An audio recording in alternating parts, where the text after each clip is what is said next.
Medellín, la deuxième ville de Colombie avec plus de 2,5 millions d'habitants. Dans les années 1990, Pablo Escobar, le célèbre trafiquant de cocaïne, y avait installé son cartel, provoquant chaque année plus de 5000 morts. Aujourd'hui, la ville est plus calme, mais les cartels n'ont pas disparu. Et la criminalité est toujours très élevée. L'an dernier, plus de 300 homicides y ont été recensés.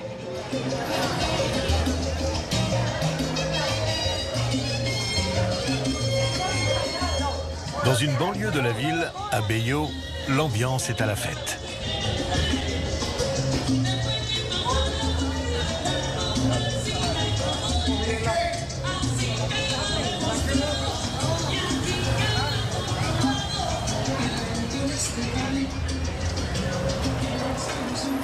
Un peu plus loin, dans le dédale des rues, derrière une façade anonyme, l'église évangélique baptiste de la Bergerie du Nord.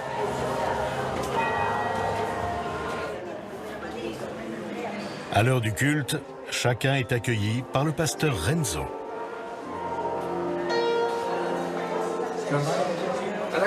Salut champion, comment ça va?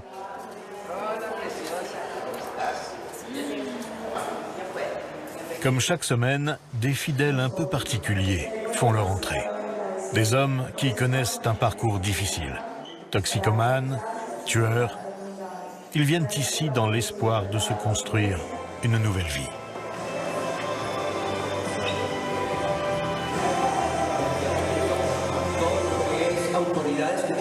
Aujourd'hui, les autorités de santé sont très inquiètes, car le stress n'arrête pas d'augmenter dans notre société. Et quand il est mal géré, ce stress peut provoquer des troubles graves, comme la dépression, qui conduit au suicide. Ici, dans notre pays, le taux de suicide a augmenté de façon impressionnante. Un discours écouté avec attention par ces délinquants et criminels. Le pasteur Renzo les a accueillis avec bienveillance pour les aider à trouver un nouveau chemin. La solution que nous donnons à ces jeunes de la Fondation, mais pas seulement à eux, la solution à leurs problèmes s'appelle Jésus-Christ. Jésus est le seul à pouvoir transformer notre vie. Les personnes veulent parfois changer seules, par elles-mêmes, mais c'est difficile, voire impossible. Nous avons tous besoin de l'aide de Dieu. C'est pour ça que nous disons à ces jeunes qu'ils doivent reconnaître qu'ils ont besoin de Dieu, dans leur cœur et dans leur vie. Notre objectif, c'est de leur faire entendre et écouter la parole de Dieu.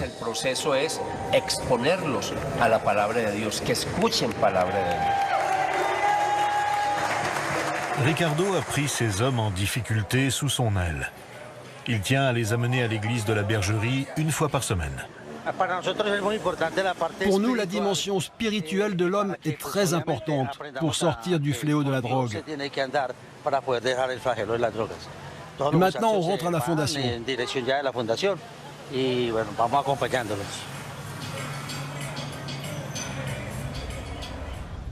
À une dizaine de kilomètres de là, la fondation de Ricardo est abritée dans cette grande maison. Le nom de son établissement, Sois courageux et fort. Un nom inspiré du livre de Josué dans la Bible, au chapitre 1, verset 9. Et ici, la journée commence toujours de la même façon. Salut les gars. Bonjour. Un peu d'énergie les gars. Encore une journée sans drogue. Encore une journée de victoire. Répétez avec moi. Tous les matins, je me lève pour commencer une vie positive. Parce que nous sommes les meilleurs et nous serons les vainqueurs. Merci notre Père qui êtes aux cieux, Roi des rois, Seigneur des seigneurs. Merci parce que tout ce que j'ai, je te le dois. Merci de m'avoir sorti des ténèbres. Que tes enfants ne manquent de rien sur terre. Tout cela, nous te le demandons au nom de ton Fils, Jésus. Amen. Les nouveaux arrivants, passez d'abord. C'est la grâce de Dieu qui m'a conduit ici. Pendant 40 ans, j'ai été dans l'addiction. J'ai commencé à l'école avec les copains, on partageait les joints, et puis on est passé au crack. Et je suis devenu un consommateur régulier. Je vivais pour consommer, et je consommais pour vivre. Je me sentais impuissant, incapable. J'allais très mal, très mal. Le miracle, je ne le comprends même pas. C'est Dieu qui a la réponse.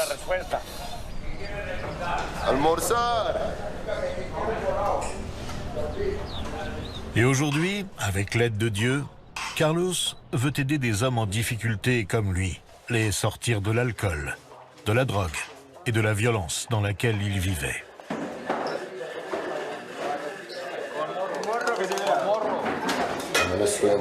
Je suis dans un processus de réinsertion. Pendant 19 ans, j'ai été commerçant. Mais j'ai pas mal de problèmes avec l'alcool. Je me suis séparé de ma femme il y a 2 ans, et depuis j'ai plongé. Je me suis mis à boire de plus en plus. C'est pour cette raison que j'ai décidé de venir ici.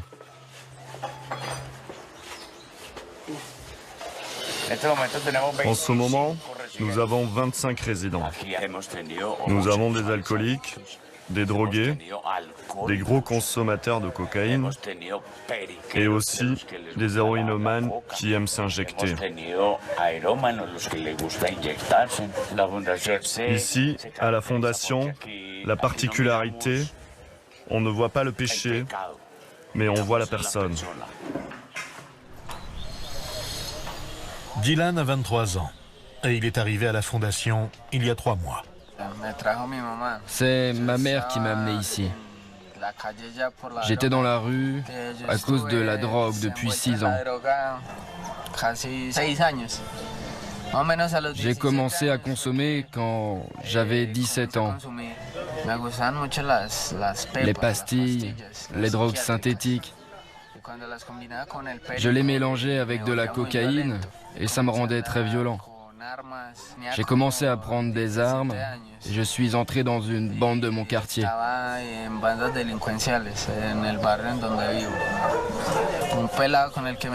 Quand j'ai vu un jeune de la bande ennemie que je n'aimais pas, seul la nuit, il était drogué lui aussi.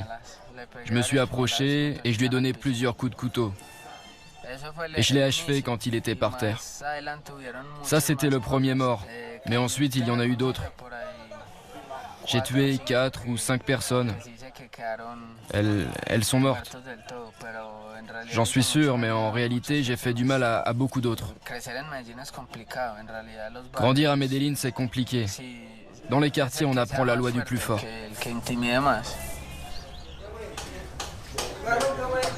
Christian, lui, a été enrôlé dans la guérilla.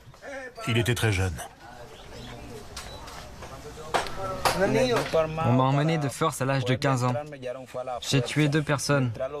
Le premier, c'était 2 tirs de la poitrine. J'ai 2 croix tatouées ici. Elles représentent ces morts. Mais j'espère vraiment ne plus commettre ce genre d'erreur. Comme beaucoup de tueurs en Colombie, Dylan et Christian ont profité de la faiblesse de la police. Jamais ils n'ont été soupçonnés ni poursuivis pour les crimes qu'ils ont commis. Et ils ont pu échapper à la prison.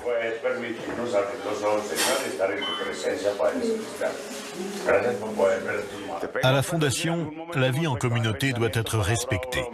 Et gare à ceux qui troublent l'ordre, comme Juan. Excuse-moi, Carlos. Je voudrais demander pardon à tout le monde pour l'attitude que j'ai eue ce matin. Je me suis levé du mauvais pied et je voudrais présenter des excuses pour les mots que j'ai prononcés.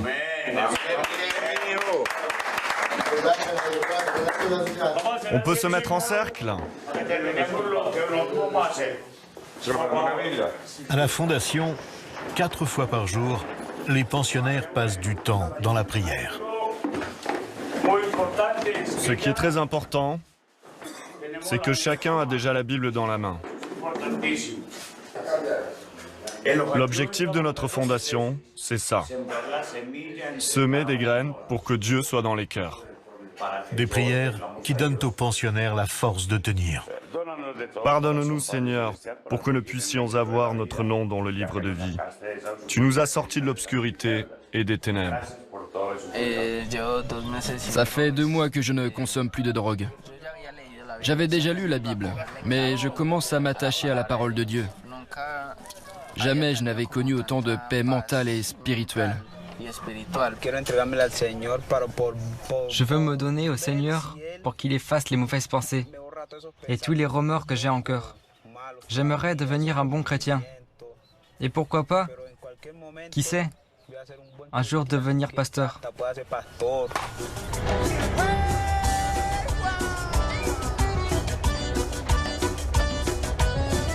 Si Dylan et Christian parviennent à rester sur le bon chemin, ce sera une victoire de plus pour Ricardo Estrada, qui a créé la fondation il y a 4 ans.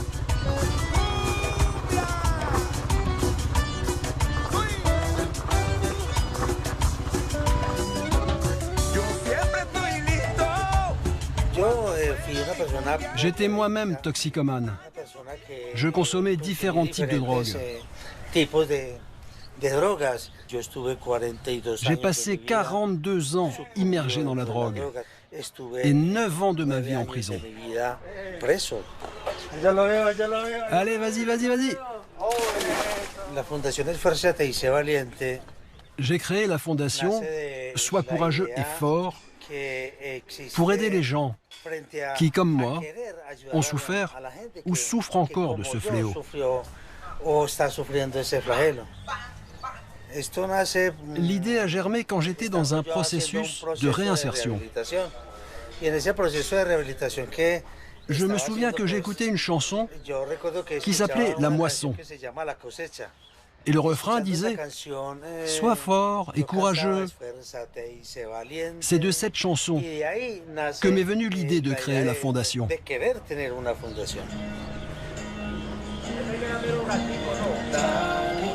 Sortir ces toxicomanes de la drogue et de la rue est un combat de tous les jours pour Ricardo. La veille, il a accueilli un pensionnaire qui avait fugué quelques jours plus tôt.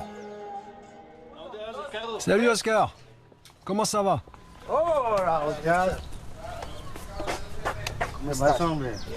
Bien, grâce à Dieu. Et alors? Je reviens. Vous m'avez manqué.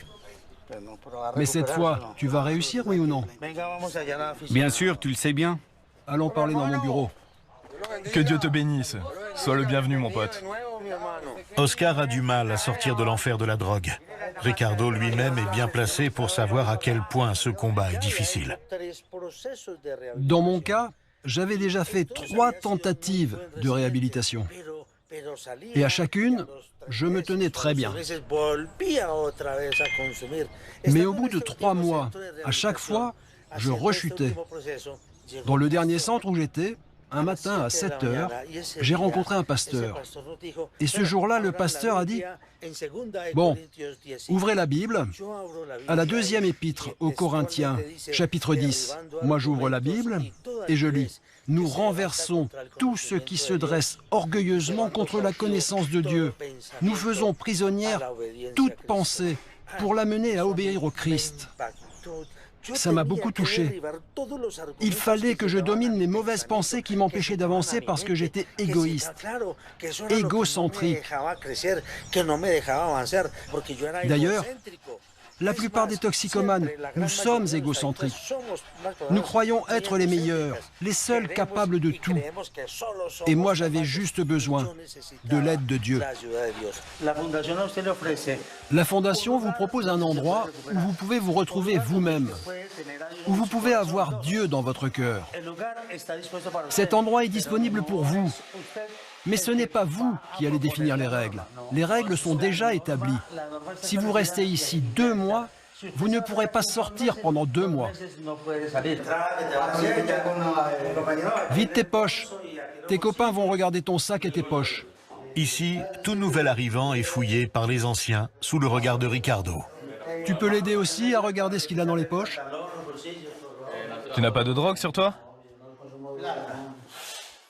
T'as de l'argent sur toi? Oui, j'ai même emmené mon chéquier. Ça, c'est pas la marijuana, c'est des feuilles sèches d'un arbre porte-bonheur. Oui, c'est ça, bien sûr. Tu viens d'où? Tu étais à la maison ou dans la rue? J'étais à l'hôpital. Tu vas fouiller mon sac aussi? Tu me le prends. Je te le rendrai. Je te le rendrai après pour que tu ranges tes affaires. Pas question de faire entrer le moindre gramme de drogue à la fondation, car cela pourrait faire replonger les pensionnaires.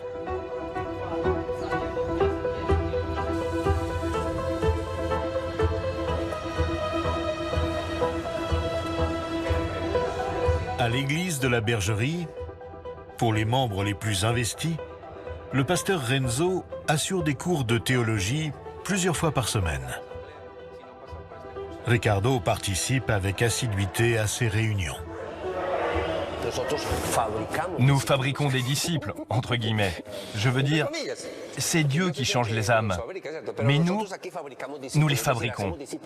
C'est pour ça que le Seigneur nous a envoyés, pour faire des disciples. Et c'est pour ça d'abord qu'il faut évangéliser. Quelle stratégie avons-nous pour aller vers les gens? À l'église, Ricardo se nourrit de la parole pour accomplir sa mission. Un psaume lui tient particulièrement à cœur. Mon attention a été attirée par le psaume qui dit « Vivez comme les enfants de Dieu. Ne revenez plus en arrière pour satisfaire vos désirs. » C'est à la page 28.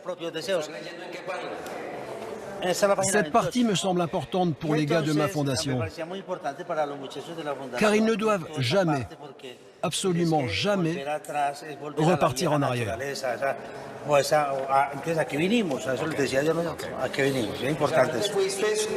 Avec l'aide de l'église de la Bergerie, Ricardo poursuit son œuvre et tente chaque jour de sortir les toxicomanes de la rue.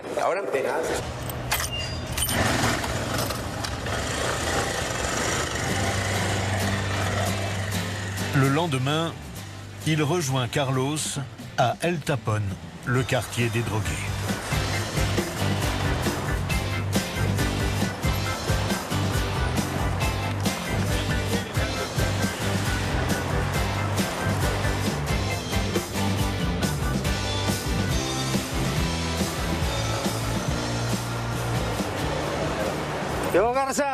Bonjour Barça. Si un jour vous voulez venir dans un centre de réhabilitation, nous on est là pour ça, pour aider les autres à se sortir des difficultés.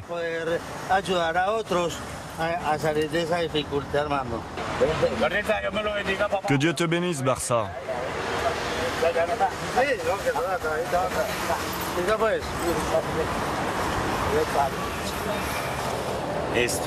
C'est ici que Ricardo et moi on habitait, quand on consommait de la drogue. On était comme eux. On était comme eux, mais grâce à Dieu, on a réussi à s'en sortir. Moi, j'ai passé 6 ans là-dedans.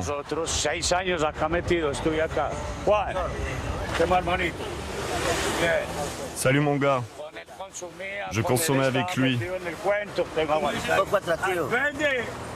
Salut mon vieux. Tu vas bien?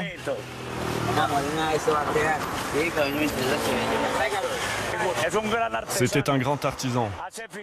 Avec de la ferraille, il peut fabriquer tout ce que vous voulez. Des chandeliers, des perchoirs à oiseaux. Il sait tout faire. Il prend un morceau de tôle tout pourri et il te fait un candélabre. J'espère que Dieu m'aidera à le récupérer. Regarde, un talent comme ça, échoué sur le trottoir, c'est vraiment dommage. Il a du talent et il est travailleur. Regarde ce fauteuil. Aujourd'hui, c'est toute sa vie. Avant, il marchait normalement, mais aujourd'hui, il n'en est même plus capable. Moi, ça fait 23 ans que je suis dans la rue. C'est difficile? C'est impossible, je dirais. Vous consommez beaucoup de drogue? Non, c'est la drogue qui me consomme. Moi, je suis dans la rue depuis que je suis arrivé en Colombie il y a 3 ans. Je suis vénézuélien. Et vous, ça fait combien de temps que vous êtes dans la rue? Oula, ça fait longtemps. Je suis allé en prison et depuis que je suis sorti, je suis dans la rue. Bon les gars, je vous invite. Le centre de réhabilitation est disponible. Et rappelez-vous que le plus grand, c'est Dieu. C'est lui qui te fera sortir de tes difficultés. Je t'encourage à prendre la bonne décision. Amen. Merci beaucoup.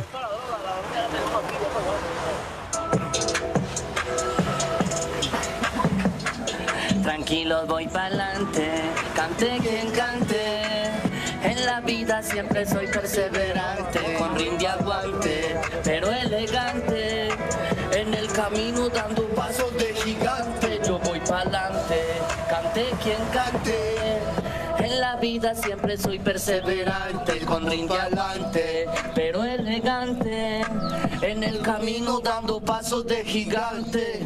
Ando enfocado con Dios a mi lado, no me ha dejado, me ha acompañado en todo el camino. Cuando pierdo la fe me deprimo, aleluya que a mi vida vino. Pues con Él me siento ahora un hombre bien fino.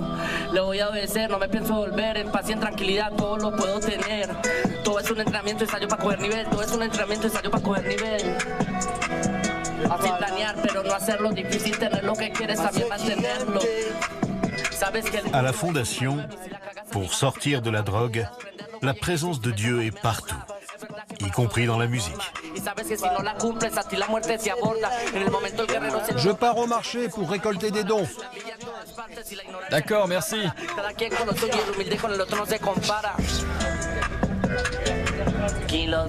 Les moyens de la Fondation sont limités. Elle ne bénéficie d'aucune subvention publique ni privée. Sa seule ressource, le loyer de ses pensionnaires. 200 € par mois et par personne versés par les familles. Alors, pour nourrir ses protégés, Ricardo fait appel à la générosité des commerçants. Tu peux me mettre quelque chose pour la Fondation? Excellent. Merci beaucoup. Salut Don Armando, comment vas-tu? Je viens comme d'habitude pour voir si tu as quelque chose à donner à la Fondation.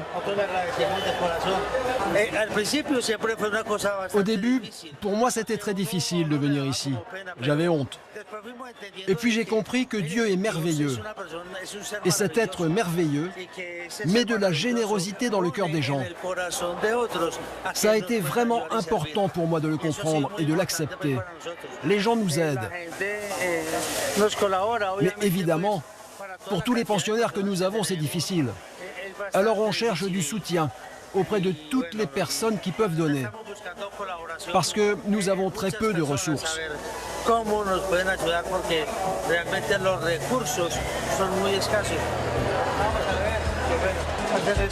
On vient du centre de réhabilitation. Si vous pouvez nous aider.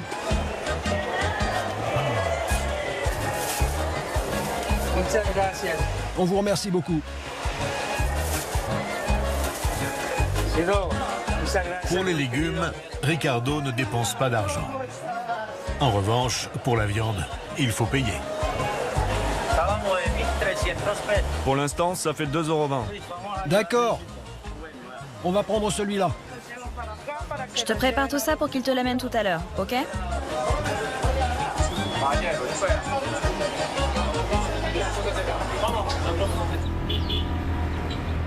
Les œufs et la viande sont livrés un peu plus tard à la Fondation. Super! La viande est arrivée.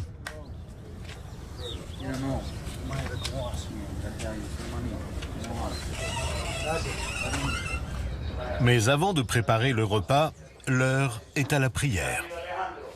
Plusieurs fois par jour, Ricardo invite les pensionnaires au recueillement et à la méditation. Prenez vos Bibles, les gars. Évangile de Matthieu, chapitre 14, verset 22. Sur le lac de Tibériade, les disciples ont été confrontés à un problème. Loin de la terre ferme, ils ont dû lutter contre de grosses vagues. Jésus s'est approché d'eux en marchant sur l'eau. Ils étaient terrorisés. Ils se sont exclamés, « C'est un fantôme !» Jésus leur a répondu, « Soyez courageux, je suis ici. » Alors Pierre a dit, « Seigneur, si vraiment c'est toi, fais-moi venir jusqu'à toi en marchant sur l'eau. » « Oui, viens, dit Jésus. » Alors Pierre a marché sur l'eau vers Jésus. Et quand il a vu les énormes vagues, soudain il a été terrorisé et a commencé à couler. Ramenons maintenant cette histoire à notre quotidien, à nous. Jésus nous amène à un endroit pour que nous commencions à avancer vers lui et avec lui. Mais à mesure que nous marchons et que nous progressons, qu'est-ce qui se passe ? Il regarde sur le côté. Cela veut dire qu'il perd sa foi. Il se méfie. Oui, Pierre, le disciple tourne le regard, comme nous, quand nous doutons et que nous avons de mauvaises pensées qui nous incitent à revenir en arrière. Mais c'est à nous de marcher, toujours vers Jésus, avec fermeté. Vous vous en rendez compte que dans cette lecture, quand Pierre remonte dans la barque et que Jésus est avec lui, soudain, le vent et la mer se calment. Tout devient paisible. Parce que être avec Dieu, c'est la meilleure façon de s'en sortir. Amen.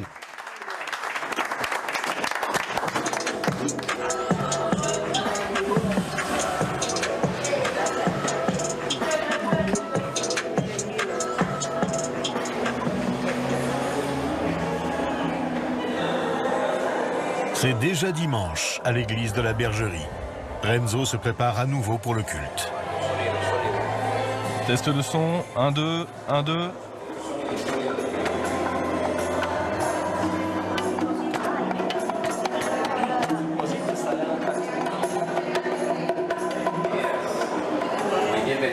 Bonjour, bienvenue. Aujourd'hui, le pasteur veut souligner la place de Dieu dans notre vie et le réconfort qu'il peut nous apporter dans la détresse. Les journées passent et peut-être certains d'entre vous traversent-ils des moments difficiles, avec des larmes tous les jours. Et personne ne sait les crises que tu traverses. Mais Dieu connaît ton cœur. C'est pour ça que ceux qui ont écrit les psaumes disent « Ne t'éloigne pas de moi ». Parce que les difficultés approchent et personne d'autre ne pourra te venir en aide. Reconnais bien le seul qui pourra t'aider. C'est qui ?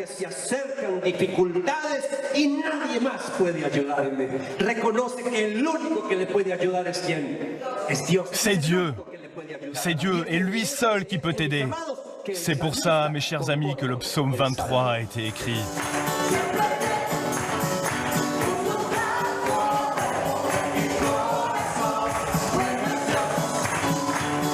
Un message qui s'adresse à tous les fidèles, mais peut-être principalement aux brebis égarées de la Fondation qui luttent avec courage pour prendre un nouveau chemin et devenir meilleurs.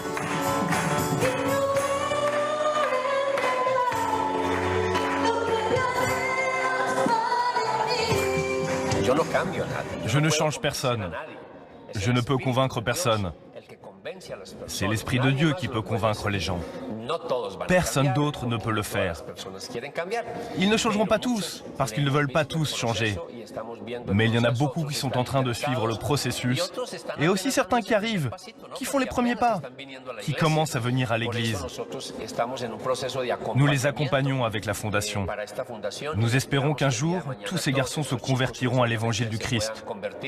Nous ne leur demandons pas de changer de religion, mais de vivre une relation intime et personnelle avec le Dieu de la Bible.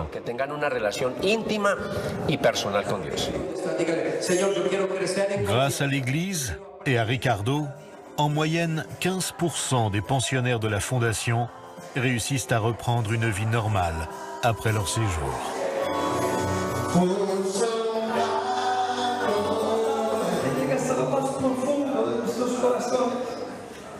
Hasta los